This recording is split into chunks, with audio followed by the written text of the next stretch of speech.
पिघला दे। Hello friends, आप सब कैसे हैं।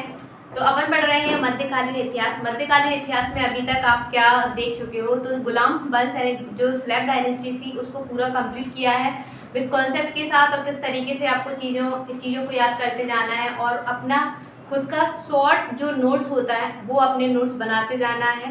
ठीक है, हर एक डायनेस्टी खत्म होने के बाद आपको एक पेज छोड़ना है, क्योंकि अगर आपको कुछ और नया मिलता है तो उसके बाद आपको फिर से ऐड करवाएंगे। अभी आप पढ़ रहे हो तो इसी क्रम में आपको पढ़ते जाना है। ठीक है, तो अभी कल क्या स्टार्ट किया था, कल अपन ने जो था खिलजी डायनेस्टी स्टार्ट की थी, यानी कि खिलजी जो वंश है वो अपन ने स्टार्ट किया था 1290 से। इसका जो टाइम पीरियड रहता है आपको पता है 1290 से 1320 तक ही रहेगा। मुख्य जो अगर बात करते हैं तो खिलजी वंश में कौन मुख्य रहता है, तो खिलजी वंश में अगर बात करते हैं तो जलालुद्दीन खिलजी के द्वारा इसको स्टैब्लिश किया गया था। जलालुद्दीन खिलजी, इसके द्वारा किलोखोरी अपनी राजधानी बनाई गई थी। ये आपको इम्पोर्टेंट से याद रखना है। वहीं इसको कहाँ पर कौन इसको हत्या कर देता है, तो आपको याद रखना है अलाउद्दीन खिलजी इसका भतीजा रहता है। गंगा तट पर कड़ा मानक जो जगह है वहाँ पर इसको मार देता है, और अलाउद्दीन खिलजी स्वयं शासक बनता है। और दिल्ली में जो बलबन का लाल महल है, बलबन के द्वारा बनवाया गया था लाल महल, वहाँ पर ये अपना राज्य अभिषेक करवाता है। ये चीज़ें याद रखनी है। उसके बाद ये विश्व विजय बनने का सपना लेकर आता है और अपने आप को द्वितीय सिकंदर की उपाधि और सिकंदर-ए-शाहानी इसने सिक्कों पर लिखवाया, यानी कि इसका सपना था पूरे वर्ल्ड पर विजय हासिल करना। ठीक है, तो इसके दरबार में यानी कि अगर बात करते हैं तो दिल्ली कोतवाल जो एक व्यक्ति रहता है ना, उसने कहा कि आपको विश्व विजय बनने से पहले आपको इंडिया के इन क्षेत्रों पर विजय हासिल करनी होगी, उसके बाद आप आगे बढ़िए। तो वो उसकी बात उसको पसंद आ जाती है, तो उसके द्वारा सबसे पहले उत्तर भारत में कौन कौन से विजय अभियान चलाए गए ये आपने देखा। जैसे अगर बात करते हैं, पहला अभियान आपको याद रखना है गुजरात विजय अभियान। गुजरात विजय अभियान के बाद किस तरीके से वो चित्तौड़गढ़ वाला अभियान चलाता है, चित्तौड़गढ़, मालवा, ये आपको क्रम से याद रखने हैं। 4 विजय अभियान शुरू करता है वो इसमें। उसके बाद अगर बात करते हैं दक्षिण भारत के विजय अभियान, मोस्ट इंपोर्टेंट है दक्षिण भारत के विजय अभियान, क्योंकि दक्षिण भारत के विजय अभियान आपको इम्पोर्टेंस रखते हैं, क्योंकि अभी तक जितने शासक हुए हैं दिल्ली सल्तनत में किसी ने भी राज्य विस्तार की नीति नहीं अपनाई। जैसे इल्तुतमिश था, तो इल्तुतमिश राज्य विस्तार अपनाना चाहता था, लेकिन उसने ज़्यादा विस्तार नहीं कर पाया, या यूँ कहें बस दिल्ली में ही शासन करता रहा। और भी बलबन हुआ, बलबन ने भी अपनाई, लेकिन बलबन सफल नहीं हुआ इस तरीके से। तो इसमें जो मुख्य भूमिका निभाई है अलाउद्दीन खिलजी ने। अलाउद्दीन खिलजी दिल्ली सल्तनत को काफ़ी विस्तार करता है। जैसे दक्षिण भारत की विजय अभियान इसीलिए इम्पोर्टेंस है क्योंकि यहाँ अलग अलग वंश चल रहे थे, जैसे काकतीय वंश, यादव वंश, देवगिरी में यादव वंश थे, होयसल वंश थे। इस तरीके से आपको देखना है। तो यहाँ पर आपको सबसे पहली जो विजय अभियान उसको सफलता मिली, तो उसका जो सैनिक था, जो गुजरात विजय अभियान 1299 के टाइम पर कौन मिला था आपको पता है, मलिक काफूर। मलिक काफूर ये पहला हिंदू किन्नर था। पूछा जाता है मलिक काफूर मतलब कौन था, तो ये 1000 दिनारी के नाम से जाना जाता है। मतलब उसने 1000 रुपये, 1000 दिनार देकर उसको खरीदा था, और ये मुख्य भूमिका निभाता है इसमें दक्षिण भारत के विजय अभियान में। ठीक है, तो इस तरीके से आपने देखा। और भी थे मलिक काफूर, उलू, अल्फ खां, ये इसके प्रमुख खान हुए हैं। ठीक है, तो इसमें आपको याद रखना है पहला कौन सा था, तो आपको याद रखना है देवगिरी। देवगिरी में क्या कौन सा वंश चल रहा था, तो यादव वंश की राजधानी थी देवगिरी। और यहाँ पर जो राजा रामचंद्र थे, उनके द्वारा इनकी अधीनता स्वीकार कर ली जाती है, और इस तरीके से उसने फिर आगे उनका दूसरा अभियान, यानी कि अगर बात करते हैं वारंगल अभियान, वारंगल के बाद द्वार समुद्र अभियान, द्वार समुद्र के बाद जस्ट आखिरी अभियान उसका था मदुरै अभियान। ठीक है, तो मदुरै में क्या रहते हैं, 2 भाई रहते हैं, पांड्य वंश था वहाँ पर। तो मदुरै में पांड्य वंश के दोनों भाइयों के बीच क्या होता है, आपस में ही झगड़ा हो जाता है, और वो इस तरीके से फूट पड़ जाती है। इसका फायदा उठाता है अलाउद्दीन खिलजी। तो ये सारे अभियान थे उसके, कल आपने देखे थे। इन अभियानों में अगर आप कहें कि इनको किस तरीके से याद करना है, तो क्रम से याद रखना है। ठीक है, क्योंकि क्रम से ही पूछे जाते हैं, इनमें पूछते जाते हैं अलाउद्दीन खिलजी के द्वारा दक्षिण भारत विजय अभियान को क्रम से लगाइए, या क्रम से दे देते हैं, आपको चूज करना है कौन से थे, या यूँ पूछ लेंगे इनमें से कौन सा विजय अभियान दक्षिण भारत से बिलोंग करता है, ये इस तरीके से। ठीक है, तो आज आपको देखना है अलाउद्दीन खिलजी की सैन्य व्यवस्था। मैंने बताया अलाउद्दीन खिलजी ने किस तरीके से सैन्य व्यवस्था सुधार की। देखो, दीवानी अर्ज की शुरुआत की थी बलबन ने सिर्फ सेना के लिए क्या था, एक अलग से विभाग बनाया था, लेकिन इसने क्या किया, बलबन की पद्धति को आगे बढ़ाते हुए उसने कहा कि सेना के लिए अलग डिपार्टमेंट बनाने से अच्छा है कि सेना के लिए एक अलग से क्या रखी जाए, स्थायी सेना रखी जाए। उनके लिए स्थायी रूप से डिपार्टमेंट तो बना दिया आपने, लेकिन सेना को स्थायी रखना है तो उनके लिए कुछ देना पड़ेगा, खाना पीना जो भी है। तो उसके लिए उन्होंने क्या नगद वेतन देना शुरू किया। सेना के लिए बाकायदा हुलिया लिखवाया, और हुलिया मतलब ऐसे जैसे आप फॉर्म भरते हो, कोई भी फॉर्म भरते हो तो वो आपकी पहचान मांगता है कि आपके हाथ पर कोई निशान है या फिर आपके गाल पर कोई तिल है, या इस तरीके से। जैसे सपोज दैट अपन फॉर्म भरते हैं, फॉर्म भरते टाइम पर जैसे आपके अगर हाथ पे कोई तिल है तो आप बताते हो कि हमारे इस हाथ पर तिल है, या कोई चोट का निशान है वो, तो वही इसने जानकारी मतलब हुलिया लिखवाया। तो हुलिया लिखवाने की व्यवस्था इसके द्वारा शुरू की गई। दूसरी अगर बात करते हैं तो इसने क्या किया, जो घोड़े होते हैं ना, घोड़ों को दागने की व्यवस्था शुरू की। क्योंकि युद्ध के टाइम पर क्या होते थे, घोड़े तो एक से रहते थे तो पता नहीं चलता था कि कौन सा घोड़ा किस विरोधी शासक के पास चला गया है। तो उसने अपने घोड़ों के लिए अलग से हुलिया प्रथा और दागने की प्रथा शुरू की, और जो घुड़सवार रहते थे ना उनके लिए अलग से इसने वेतन देना शुरू किया। और इसने भूमि सुधार की, कई सारे भूमि सुधार किए। जैसे अगर बात करते हैं तो इसने भूमि को मापने की प्रणाली शुरू की। गंगा यमुना का जो दोआब क्षेत्र था वहाँ पर टैक्स को 50% बढ़ा दिया। क्यों बढ़ा दिया? क्योंकि वहाँ पर जो भूमि है ना काफ़ी अधिक फर्टिलाइजर होती है, उपजाऊ होती है, अच्छी फसल उत्पादित होती है, तो उसने उस क्षेत्र पर 50% टैक्स बढ़ा दिया। खुम्स जो होता था युद्ध क्षेत्र के बाद जो खजाना मिलता था सैनिकों को, तो उस क्षेत्र से क्या कर उस खजाने में क्या किया, 80% हिस्सा राजा ने रखा, मतलब इस अलाउद्दीन खिलजी ने अपने राजकोष में रखवाना शुरू किया, और 20% सेना को बांटना शुरू किया। अब तक क्या होता था, इससे पहले ये होता था कि जो खम्स मतलब ये जो है लूट का जो धन है उसमें क्या होता था, 80% सैनिक रखते थे और 20% जाता था राजकोष में। लेकिन इसने उल्टा किया, कई सुधार करवाए। इसने बाजार प्रणाली काफ़ी अच्छे से सुधार की, और किसी भी प्रकार का कोई भ्रष्टाचार यहाँ पर नहीं होता था। ये पूछा जाता है किसके दरबार में, मतलब कौन सा ऐसा दिल्ली सल्तनत का शासक हुआ है जिसके टाइम पर भ्रष्टाचार बिल्कुल 0% हो गया था, तो आपको याद रखना है अलाउद्दीन खिलजी। आइए देखते हैं यही पॉइंटों को, ठीक है। तो सबसे पहले आपको याद रखना है, अपन पढ़ रहे हैं मध्यकालीन इतिहास। टॉपिक आपका क्या है, दिल्ली सल्तनत। दिल्ली सल्तनत में दूसरा वंशज है जिसका नाम है खिलजी वंश। क्या है दूसरा नाम? खिलजी वंश। इसका पार्ट डाल देते हैं, ये पार्ट आज कितना है, पार्ट इसका तीसरा है, इससे आपको समझ में आ जाएगा, ठीक है। इसमें आपको देखना है 1290 से 1320 तक खिलजी वंश रहता है। यहाँ देखना है अलाउद्दीन खिलजी। अलाउद्दीन खिलजी का कल उल्टा बोल गया था एक्चुअल में, 1296 से 1316 तक रहता है। 1316 में इसकी मृत्यु हो जाती है, फिर इसका पुत्र बनता है। इसके पुत्र के बाद फिर मुबारक खिलजी बनता है। वो पूरा देखते हैं। पहले इसकी जो है अलाउद्दीन खिलजी के सैन्य सुधार। सबसे पहले आपको सैन्य सुधार, ये आपका एरो लगा हुआ है, सैन्य सुधार में आपको देखना है नियमित सेना रखना शुरू किया। मैंने आपको पहले ही बता दिया है। तो नियमित सेना रखना इसने शुरू किया। अब नियमित सेना रख लिया आपने, परमानेंट सेना रखना शुरू किया, और इसमें क्या हुआ, नगद वेतन देना शुरू किया। और खम्स बता दिया है, खम्स मतलब युद्ध क्षेत्र में लूटा गया माल, इसमें से 20% को इसके पास जाएगा सेना के पास, और 80% इसके पास जाएगा राजा यानी कि शासक के पास जाएगा। ये आपको याद रखना है। तो किस तरीके से नियमित सेना रखी, उसके बाद क्या किया, उसके लिए नगद वेतन देना शुरू किया, और खम्स वाला आपको याद रखना है। इसके बाद आगे चलते हैं, सैनिकों को प्रशिक्षण। देखो आपने जैसे अभी आप देखते हो कि आर्मी में या पुलिस में जो सेना भर्ती होती है तो उसको भर्ती करते हैं। अब योग्यता के आधार पर पेपर करवाया जाता था, उस टाइम पर पेपर वगैरह नहीं होता था, लेकिन सेना में जो भर्ती कर लिए हैं उनको प्रशिक्षण देना है, क्योंकि बिल्कुल सिंपल लोग होते हैं। अपन को नहीं पता किस तरीके से डाकुओं पर नियंत्रण रखना है, किस तरीके से युद्ध करना है। तो पूरा प्रशिक्षण देने की शुरुआत इनने यहाँ पर की। जो आज प्रेजेंट में जो अपन सैनिक व्यवस्था यानी कि आर्मी जो सिस्टम देखते हैं वो इसी पर आधारित है, ठीक है। इस तरीके से समझ सकते हो। तो सैनिकों का प्रशिक्षण तथा सैनिकों का हुलिया लिखवाया, ये आपको याद रखना है। घोड़ों को दागने का काम बता दिया, घोड़ों को दागने का काम इसने किया।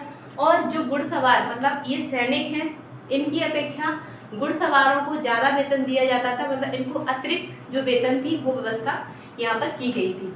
बाजार सुधार प्रणाली। अब बाजार सुधार प्रणाली अगर बात करते हैं, जो बाजार है मार्केट में किस तरीके से उसने सुधार किए, तो बाजार सुधार प्रणाली के लिए इन्हें देखा जानकारी कहाँ से मिलती है, ये पहले आपको इम्पोर्टेंट है। तो सबसे पहले आपको देखना है जानकारी। जियाउद्दीन बर्नी जो है लेखक या साहित्यकार बोल सकते हैं, उनकी जो बुक थी उस बुक का नाम याद रखना है तारीख-ए-फिरोज साहिब। तो जियाउद्दीन बर्नी की बुक कौन सी? तारीख-ए-फिरोज साहिब है।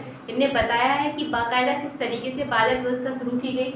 अमीर खुसरो यानी कि इनकी बुक का याद रखना है ख्वाइजिन उल फतुह, ठीक है, ख्वाइजिन उल फतुह, ठीक है। इनकी बुक अमीर खुसरो बलबन के टाइम से आ जाते हैं और ये लगभग 7 जो राजा हैं, 7 जो दिल्ली सल्तनत के शासक हैं, उनका टाइम पीरियड ये देखते हैं। पूछते हैं कि अलाउद्दीन मतलब अमीर खुसरो जिनको तूतीय हिंद की उपाधि भी दी गई है, और ये आपको याद रखना है कि इन्होंने लगभग 6 से 7 शासकों का शासन देखा है, ठीक है। इब्न बतूता ये है, आप इसकी बुक थी रेहला, तो इब्न बतूता रेहला इनकी बुक थी, ये याद रखना है। तो इब्न बतूता इसमें लिखते हैं रेहला में कि अलाउद्दीन खिलजी की बाजार व्यवस्था जब तक सफल रहती है, जब तक अलाउद्दीन खिलजी जिंदा रहते हैं, उसके बाद आगे कोई भी युग शासक खिलजी डायनेस्टी में नहीं देखने को मिलता है। और इसके बाद और भी वंशज आगे आते हैं तो इस व्यवस्था को नहीं अपनाते हैं और भ्रष्टाचार बढ़ता जाता है। तो ये याद रखना है कि इब्न बतूता की बुक कौन सी है? रेहला, ठीक है। इस तरीके से अब इनने क्या किया, बाजार सुधार प्रणाली लेकर आए हैं। बाजार को इन्होंने 3 भागों में बांटा। कितने भागों में? 3 पार्ट्स में डिवाइड किया। सबसे पहले अनाज मंडी यानी कि मंडी, इसमें क्या किया, आसपास के जितने भी क्षेत्र हैं वहाँ से जितना भी अनाज यानी कि खाने पीने से संबंधित जो भी माल है वो कहाँ पर? दिल्ली मंडी में ही बेचा जाएगा। तो यहाँ पर याद रखना है मंडी यानी कि मंडी में मतलब जितना भी जो कच्चा या रॉ मटेरियल है वो सब बेचने की व्यवस्था इसलिए कहाँ पर सेंटर बनाया है? दिल्ली में। तो सबसे पहले मंडी, उसके बाद सराय अदर मतलब यहाँ पर ऐसा बाजार बनाया कि इसमें जो भी चीज़ें आप अपने हाथ से तैयार कर रहे हो, चाहे आप जैसे कि कुछ भी हो, जैसे खाने पीने के सामान, जैसे अगर बात करते हैं दूध है, घी है, बर्फी वगैरह है, मिठाई वगैरह जो भी है, और भी हाथ से जो पहनने ओढ़ने के जो कपड़े वगैरह हैं, वो सब कुछ का इस बाजार में बेचा जाता था सराय अदर। यहाँ पर रॉ मटेरियल बेचा जाता था, यहाँ पर बना हुआ मटेरियल बेचा जाता था। और जो भी घोड़े हैं, दास हैं, पशु हैं, जैसे पशु मार्केट मतलब पशुओं को बेचने की जो व्यवस्था थी वो इसने अलग से बाजार बनाया। तो किस तरीके से बेचा? मंडी यानी कि इसको मंडी में, उसके बाद सराय अदर में, उसके बाद इसने दासों और घोड़ों और पशुओं को बेचने के लिए अलग से बाजार बनाया। ये आपको याद रखना है, ठीक है। क्वेश्चन सिर्फ इतना पूछा जाएगा कि इसकी बाजार व्यवस्था में बाजार को कितने भागों में डिवाइड किया गया? तो 3 भागों में, ठीक है।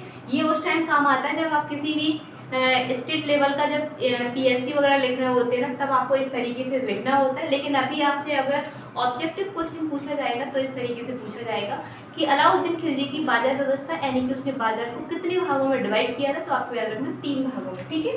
उसके बाद अगर बात करते हैं सराय मंडी से संबंधित ही है ये सराय मंडी है। तो ये मंडी जो है, मंडी में 3 प्रकार के उन्होंने अधिकारी रखे, 3 प्रकार के डिपार्टमेंट रखे। दीवाने रियासत विभाग यानी कि दीवाने रियासत जो डिपार्टमेंट बनाया गया, दीवाने रियासत डिपार्टमेंट, इसमें क्या होता था, जो व्यापारी हैं, बड़े बड़े व्यापारी होते थे, उनको माल बेचने के लिए पंजीकरण करवाना होता था, ठीक है। तो ये जो बड़े बड़े व्यापारी यहाँ पर आते थे पंजीकरण के लिए, ठीक है। तो ये आपको याद रखना है कि दीवाने रियासत विभाग, आपको सिंपल सा याद रखना है।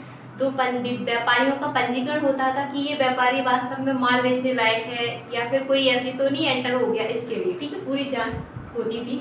वहीं साइनाई मंडी, तो साइनाई मंडी याद रखना है, बाजार के ऊपर एक कोतवाल होता था, उस कोतवाल की देखभाल करने के लिए 2 गुप्तचर होते थे, इनको बरीद और मनहियान बोलते थे। क्या? बरीद और मनहियान, ठीक है। तो आपसे पूछा जाए कि बरीद और मनहियान कौन थे, तो आप याद रखना गुप्तचर थे, ठीक है। गुप्तचर पूरे बाजार का घूमकर विवरण लेते थे, सिंपल फॉर्म में जाते थे, जिससे कि कहीं पर किसी प्रकार का भ्रष्टाचार तो नहीं हो रहा, कोई माप तौल को कम या ऊंचा नीचा तो नहीं कर रहा, या फिर कोई जो तराजू है उसके नीचे कुछ चुंबक वगैरह तो नहीं लगाए हुए, उस तरीके की जो व्यवस्था थी ये सब घूम फिर कर देखते थे, ठीक है। या यूँ कहें कि बाजार का पूरा जायजा लेते थे घूम फिर कर। जैसे इस टाइम पर अगर बात करते हैं तो जो मंडी इंस्पेक्टर होते हैं उस टाइप से, ठीक है। ऐसे वही परवाना नसीब यानी कि लाइसेंस बांटते थे। परवाना नसीब यानी कि आपको कोई भी मटेरियल बेचना है, कोई भी वस्तु अगर आपको बेचनी है तो उससे पहले आपके पास लाइसेंस होना चाहिए कि आप इस मंडी में माल बेचने के लिए जा रहे हो, उसके लिए, ठीक है। तो किस तरीके से याद रखना है, बाजार प्रणाली को 3 भागों में मंडी, सराय, अदर और घोड़ा और जो जानवर है उनकी बाजार अलग व्यवस्था थी। दीवाने रियासत यानी कि ये व्यापारियों के लिए क्या करते थे, पंजीकरण देते थे। वही साइनाई मंडी याद रखना है गुप्तचर, इसमें जो गरीब और मनिहान रहते थे।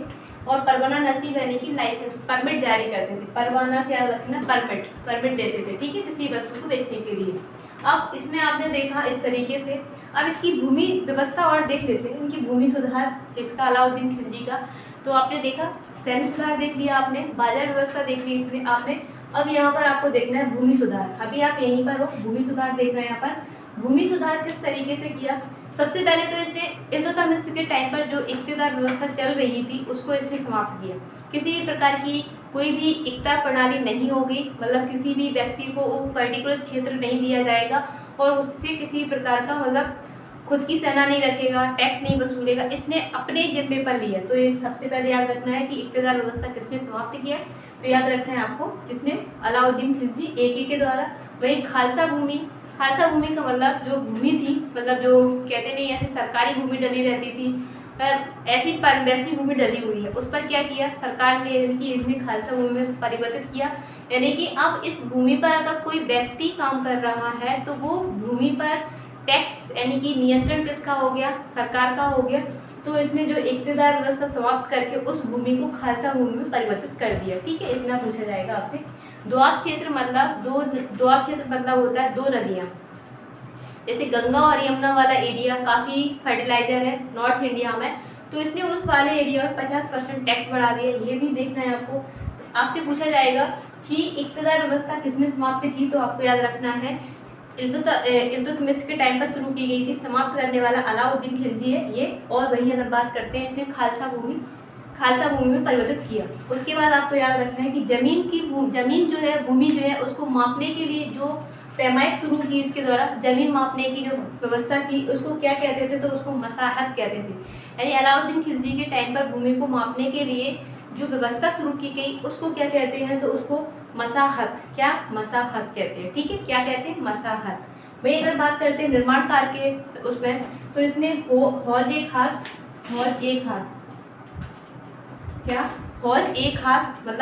खास निर्माण करवाया। अलाई दरवाजा याद रखना है, यहीं पर अलाई दरवाजा आ जाए और अलाई मीनार आ जाए, दोनों इसी के द्वारा बनवाए गए। हजार खंबा तो हजार खंबा महल इसके द्वारा बनवाया गया। दीवाने हजार खंबा महल, अलाई दरवाजा और आपको याद रखना है हौज ए खास, तो इसके द्वारा एक निर्माण कार्य किए गए। तो इस तरीके से अलाउद्दीन खिलजी पूरा नियंत्रण कर लेता है, अपने शासन को किस तरीके से चलाना है ये, और राज्य विस्तार भी काफ़ी हद तक कर लेता है ये। और आपने देखा कि किस तरीके से ये पूरा बाजार प्रणाली और सैन्य सुधार करता है ये। तो ये मोस्ट इम्पोर्टेंट इसका पूछा जाता है कि अलाउद्दीन खिलजी की बाजार व्यवस्था किस तरीके की थी, सैन्य सुधार किस तरीके का था, ये आपको याद रखना है। वहीं अगर बात करते हैं अब इसके बाद यानी कि 1312 में क्या होता है, ये आपको याद रखना। 1316 में इनकी जो है मृत्यु हो जाती है। उसके बाद इसका कोई भी योग्य शासक नहीं रहता है जो इस शासन को अच्छे से चला सके। तो बस इनमें से आपको याद रखना है कि इसके बाद शिहाबुद्दीन उमर आता है। इसके बाद इसका शासक कौन आता है, शिहाबुद्दीन उमर। 6 वर्षीय पुत्र था इसका, लेकिन इसमें क्या होता है, इसका ये पुत्र था मतलब इसने क्या किया था, मराठाओं से की लड़की से इसकी शादी होती है, उससे इसका एक पुत्र होता है शिहाबुद्दीन उमर।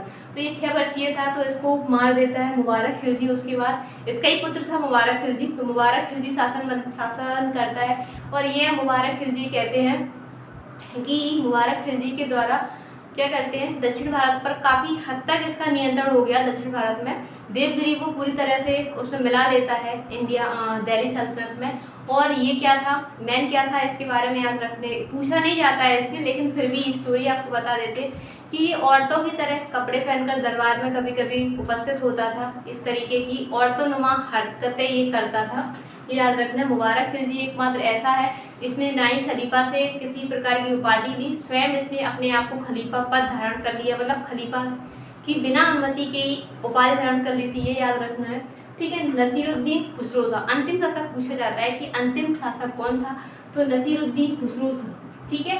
मुबारक खिलजी भी अयोग्य हुआ। मुबारक खिलजी थोड़ी एक्टिविटी उसकी गलत थी, ये इस कारण से ये अपने शासन को चलाने में सफल नहीं हो पाया। काफ़ी भ्रष्टाचार इसके शासन में बढ़ गया, बाजार नियंत्रण प्रणाली, सैन्य सुधार सब कुछ तरबतर हो गया। ठीक है, किसके टाइम पर? मुबारक खिलजी के टाइम पर। उसके बाद इसका फायदा उठाते हैं खुसरो शाह यानी कि नसरुद्दीन, इसका सेनापति रहता है। तो नसरुद्दीन खुसरो शाह शासक बनता है। इसके बाद नसरुद्दीन खुसरो शाह को भी कौन मारता है? गाजी मलिक यानी गयासुद्दीन तुगलक, ये सेनापति रहता है खुसरो शाह के टाइम पर। तो उस टाइम पर इसकी हत्या कर देते हैं कौन, या हटा देते हैं, हत्या नहीं बोले, हटा देते हैं। कौन हटा देता है? गाजी मलिक यानी गयासुद्दीन तुगलक। और एक नई डायनेस्टी इस्टेब्लिश करता है तुगलक वंश, जो कि सबसे लंबे टाइम तक चलने वाली डायनेस्टी है। पूछा जाता है सबसे लंबे टाइम तक दिल्ली सल्तनत में चलने वाला वंश कौन सा था? तो वो था तुगलक वंश। ठीक है, कल पढ़ते हैं तुगलक वंश के बारे में पूरा डिटेल में। आज आपका खिलजी वंश पूरा समाप्त हो गया है। आपने गुलाम डायनेस्टी यानी कि स्लैब डायनेस्टी समाप्त की और खिलजी डायनेस्टी आज कंप्लीट हो गई है। तो आपको ये दोनों वीडियो लिंक करना है। पहले वीडियो को आपको देखना है, फिर गुलाम डायनेस्टी का पूरा देखना है, उसके बाद खिलजी डायनेस्टी देखनी है। अब कल आपके लिए जो आने वाला है नया, काफ़ी इंटरेस्टेड होने वाला है। तो हमारे साथ जुड़े रहिए और पढ़ते रहिए, अपने आप को मोटिवेट करते रहिए कि जगह ज़रूर आएंगी। आप बस पढ़ते रहिए, पेपर ज़रूर होंगे। ठीक है, और इसके लिए आप हमारे साथ जुड़े रहिए। मेरे वीडियो को लाइक शेयर सब्सक्राइब करवाइए। Thank you. बाकी है तुझ में हौसला, तेरे जुनू के आगे